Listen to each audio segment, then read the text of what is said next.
Hey, this is Jamie at Useful Knowledge. So last night I made a batch of strawberry jelly. Now when I make strawberry jelly, I do not boil my strawberries with water to make juice. I also don't use a food mill. So if you're a little patient, I'm going to show you how anyone can strain strawberries for juice to make the very best jelly you can make. So if your family loves strawberry jam, but they just can't handle the seeds, you're going to love this strawberry jelly. So stay tuned. Okay, this is what you're going to need to make your strawberry jelly. First of all, you're going to need strawberries. Now, the recipe calls for 12 cups of strawberries when you buy them or pick them. I go ahead and pick at least a gallon for this. That way I've got some extra because you are trying to get that juice out, and so it's always good to have an extra bit of strawberries there. We're going to need about 3 3/4 cups of juice when we're done. Okay, you need sugar. Now I use the all-natural cane sugar. You can use your regular white sugar. You're going to need some Sure Jell, and then you're going to need jars and lids and bands. There's your bands over there. I got my handy tool here for pulling the lids out of the warm water, and these are 8-ounce jelly jars. The recipe says it makes 6. I think I've got 8 out here. I always have some extra to heat up in the oven just to make sure I have enough. And you're going to need a ladle, a spoon, and a knife. The knife is mainly to cut the stems off the strawberries. Okay, so what we're going to do first is we're going to wash the strawberries. So I'm going to put the strawberries in here, and I'm just going to basically fill this up with water and get out any undesirables. Okay, what I'm doing first is I'm going to cut this stem part off with the leaves. I just take and cut it off right there. Some people run a straw through it. This is a lot faster. I always like to check these out for any little, maybe rotten spots. There's one that's a little iffy. Just cut those out. And you can really get going with this, and you'll be done in no time. Okay, here's something else I ran into. I hardly ever run into this, but every now and then when I'm cutting up strawberries. So look inside them when you're cutting them. It's always good to take a check when you're cutting things. You see that rot right there? Throw that out. That way it will not get in your jelly. Okay, this is the aftermath of washing the strawberries and cutting off the stem part. You can see there's a lot of dirt and debris in there, so that's why you want to wash them. So people ask me all the time about cutting off the leaves and the stem. You really don't lose hardly any strawberry, and it's just a lot faster to do it this way, I feel. So that's why I still do it that way. Okay, we're going to rinse these out one last time, and I'll show you what I'm going to do next. Okay, this is my washed strawberries, and all the stems are gone. I'm going to rinse them off one last time. To see there's a little piece of debris there, so I like to go through them one last time, make sure it's all cleared out. So I'm just going to fill this up with water. 99.9% of the time, everything is going to float up to the top. I see a leaf there. Got it out. Alright, we're going to drain this water, and I'm going to show you what's next. Okay, the next step, we're going to crush these strawberries. Now I just use a masher. Folks are going to ask, can I use an immersion blender? I don't like using them for this because my goal is to get this strawberry juice out of these strawberries. An immersion blender just almost emulsifies everything in here. And I just don't like it because my goal is to get this strawberry juice out of these strawberries. So I'm just going to start mashing. And honestly, this just takes a few minutes to get it ready. So just start crushing them. Okay, we're done crushing the strawberries. Full disclosure, I took them out, put them on the counter. It took me less than 5 minutes to get these crushed to where we need them. And you can see what it looks like right there. I'm going to pull that up into the camera. Really wasn't hard doing that. Took less than 5 minutes. Okay, most people are not going to have any type of jelly press or anything like that. I've got one, but I hate using it for strawberries just because there's the pulp in strawberries. It seems to clog up everything. Okay, it'll even clog up cheesecloth. So what I've figured out to do, okay, by trial and error, I've got a pot here, okay, so I'll put a colander on it, and then I'll put another colander over that, okay, and now I'm going to take the strawberries, and I'm just going to put them in there, just like that.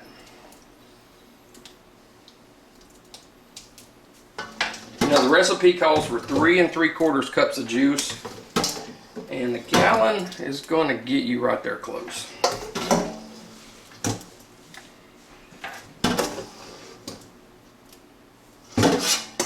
Now, full disclosure, you may have to move this around in a little bit because the strawberries will clog it. And this is different than what it shows on the Sure Jell recipe, the little inner pamphlet. It says run it through some cheesecloth. Listen, you can try. You're just not going to get the juice out of it like you think you will. I've tried this. One time I ended up using 2 gallons just to get enough juice to make 1 run of jelly. So I came up with this idea. Okay, it's been about 5 minutes. Now you can see we still got a lot of juice up here. So what I like to do is just kind of pull this back. Stir this up and get some of that juice down towards the bottom.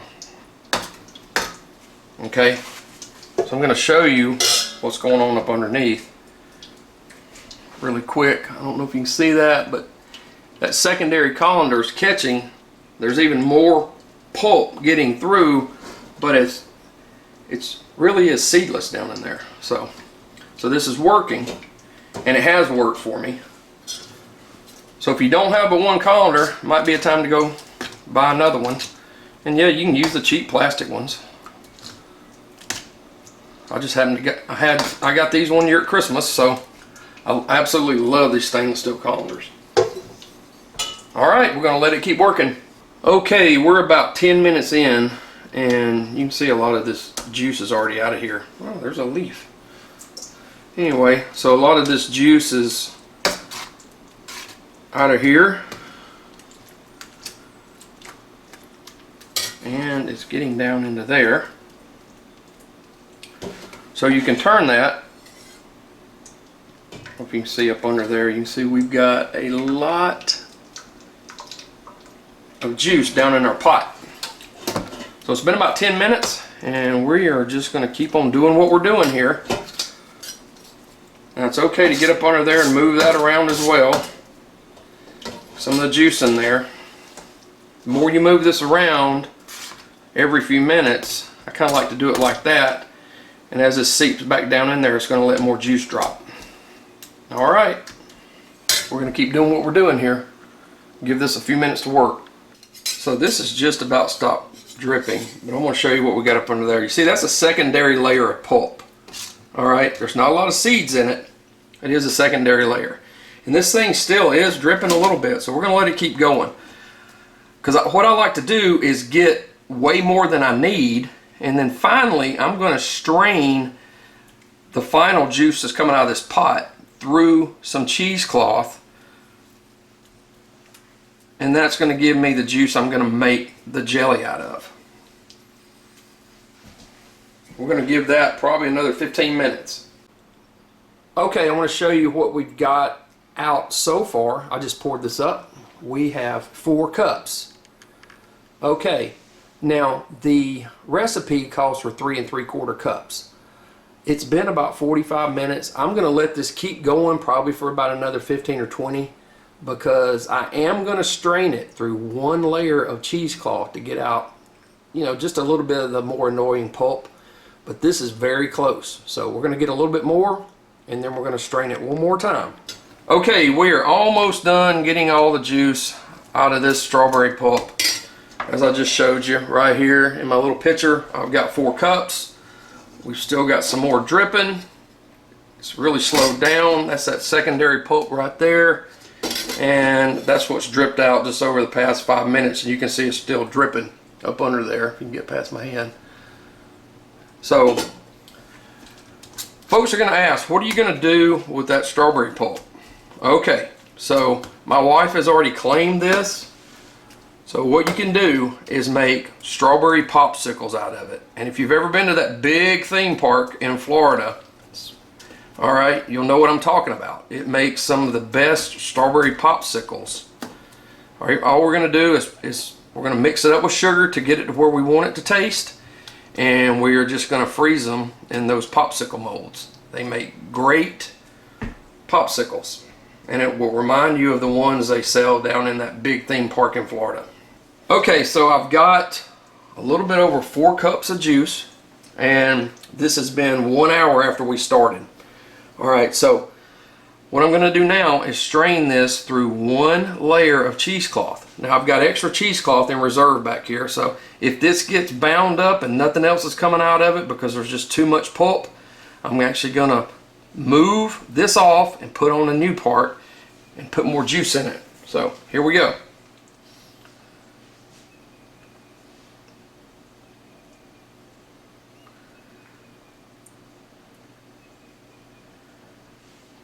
And all I'm going to do is just let that strain through.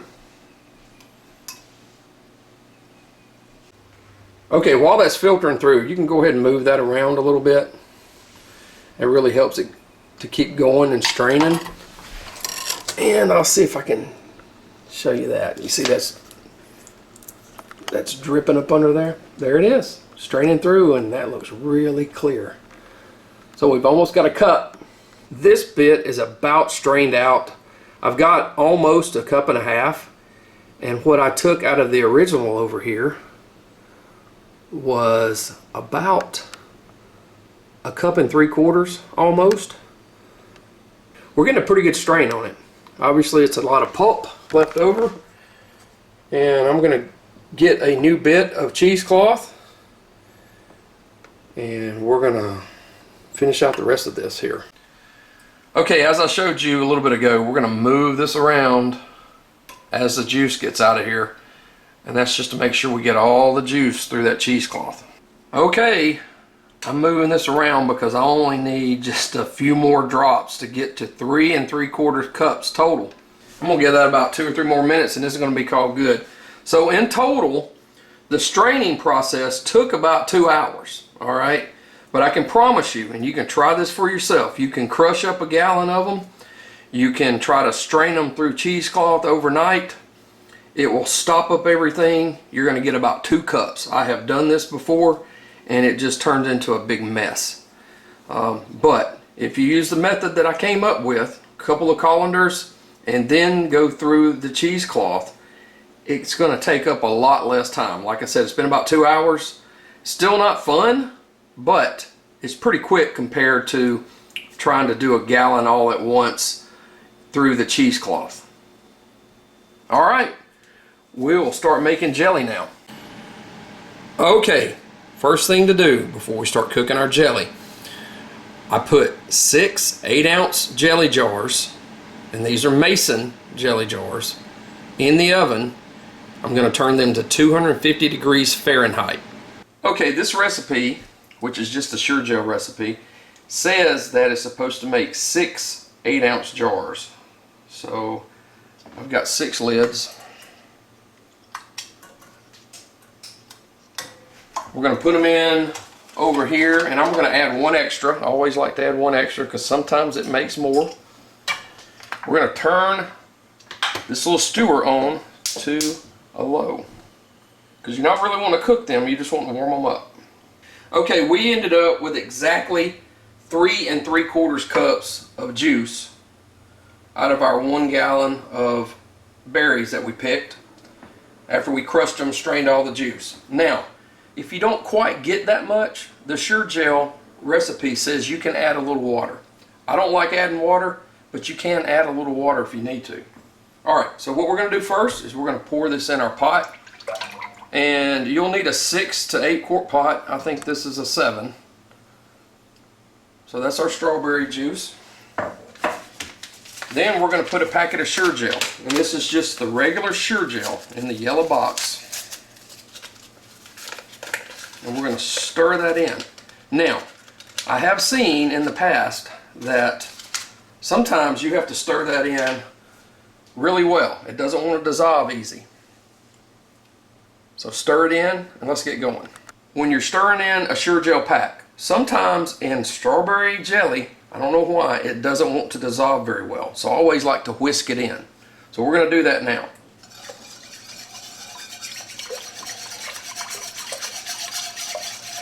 And you can see it's not dissolving like normal. A lot of times it'll just dissolve really easy in some of this, but that's okay. Whisk it in. It'll just take you a minute. So I'm going to go ahead and turn this on. We're going to turn it on to a high.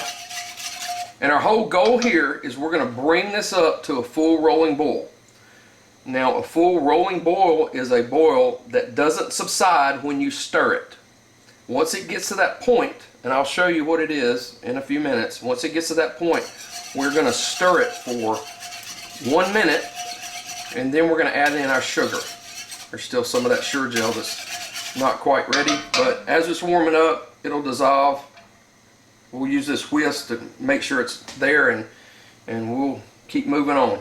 Okay, as this is heating up, and you can see it's heating up really well, and all of the Sure Jell is dissolved. So as this is heating up, go ahead and get 4 1/2 cups sugar ready to go. Okay, this is starting to boil. We're not quite there for a full rolling boil yet, but we're getting close. Okay, we're at a full rolling boil. So you're going to count 1 minute from right now. This starts to go up and over, you need to turn it down. So you folks with electric eyes, be cautious right here. Okay, this has been at a full rolling boil for 1 minute. Alright, now it's time to add the sugar in. So I'm adding in 4 1/2 cups of sugar.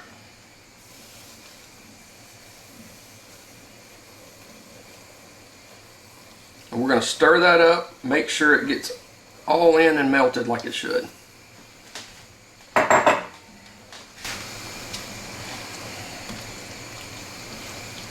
Okay, now what we're going to do is bring this up to a full rolling boil, and we're going to let that go for 1 minute, and then we'll be ready to can it.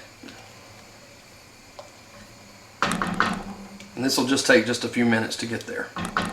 Okay, we're starting to get a boil going, but it's going to be a few minutes before it becomes a full rolling boil. Now you can stir it some, you don't have to stir it all the time, but I'll stir it like maybe once every minute or so. Okay, we've just reached a full rolling boil. Now be careful with this. You see I'm already adjusting this down just a little bit. It can get away from you. You folks with electric eyes, be careful here. You just want to keep this going for 1 minute. Keep stirring.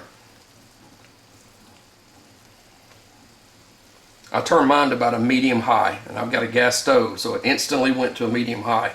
Be careful if you have an electric stove. Okay, this has been at a full rolling boil for 1 minute, and I'm going to turn it off. Okay, so what I'm going to do now, I'm going to go ahead and get my jars out of the oven. So you see this skim right here? Go ahead and get that off. Get that over there so you can see it. See that skim right there? Yeah, go ahead and get that off. Okay, we got the skim off. Okay, what I use is the open kettle canning process, and it works for me as long as I get the hot product into the hot jars very quickly and then get the lids on. So that's what we're going to do right now. I just turned this off. It's still super hot. I skimmed the skim off of it, so it's ready to go. I got my jars right here. They just came out of the oven at 250 degrees Fahrenheit. So we're just going to put this in the jars. I've got a canning funnel and a ladle.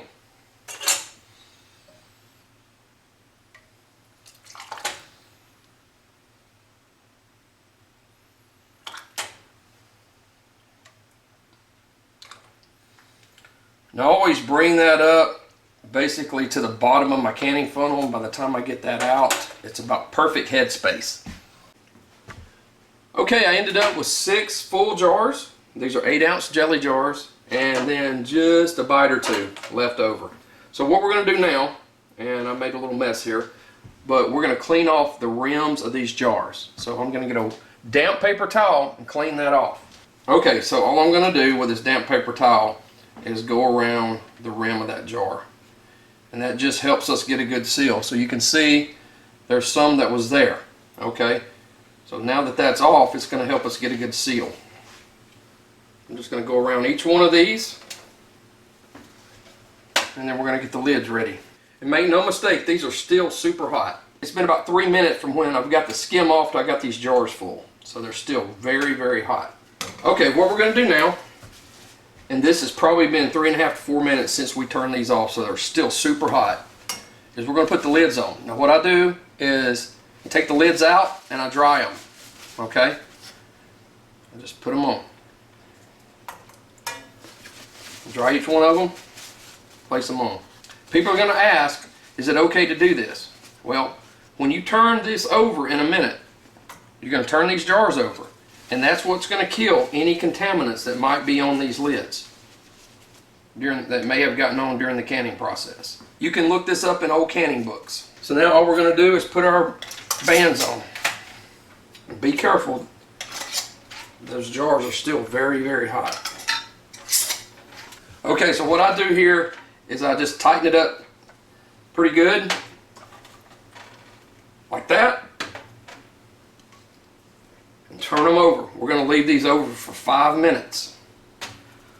Someone said the other day in a comment that their jelly leaked out when they turned it over. That means they didn't tighten it very well. You need to tighten it better than finger tight. Okay, we're going to leave these for 5 minutes. Okay, it's been 5 minutes. All we have to do now is turn them over. Now they're still going to be very hot.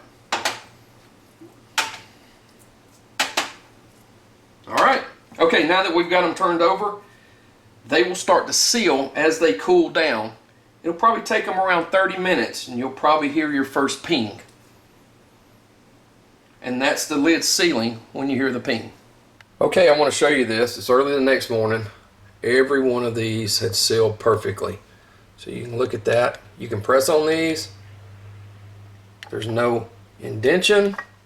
And popping back up, it's just all indented. And you can see the little discoloration of where it's indented. So these are perfectly sealed. Okay, let's crack one open and see how it gelled. Okay, it's early the next morning after we made our strawberry jelly last night. All of them sealed perfectly, and so I'm going to open this jar up and see how it gelled.